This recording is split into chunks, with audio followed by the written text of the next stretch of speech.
खबर शामिल करते चले शहदाद कोट से। हमारे न्यूज बॉक्स के नुमाइंदे गुलजार अहमद कोसो की रिपोर्ट के मुताबिक जिला कंबर शहदाद कोट के तालका मीरू खान में हाउस सर्वेयर कहां गायब हैं? गरीब आवाम पर इतना जुल्म क्यों?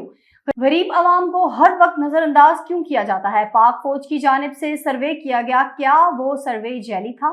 तालका मीरू खान में मुख्तलिफ देहात में काम करने की सिफारिश की गई। कुछ सिफारिशी गाँव की सर्वे की गई और कुछ गाँव को नजरअंदाज किया गया। इलाके के लोगों ने मीडिया से गुफ्तगू करते हुए कहा कि तालका मीरू खान के सर्वे इंचार्ज ना जाने कहाँ हैं। तालका मीरू खान के गाँव या कस्बे क्या भारत की सरहद पर हैं, जो हमें नजरअंदाज किया जा रहा है? जबकि हालिया बारिश हो और सैलाब से सबसे ज्यादा जिला कंबर शहदाद कोट के तालका मीरू खान में नुकसान हुआ है, लेकिन अफसोस कि यहाँ के लोगों के साथ इंसाफ नहीं हुआ।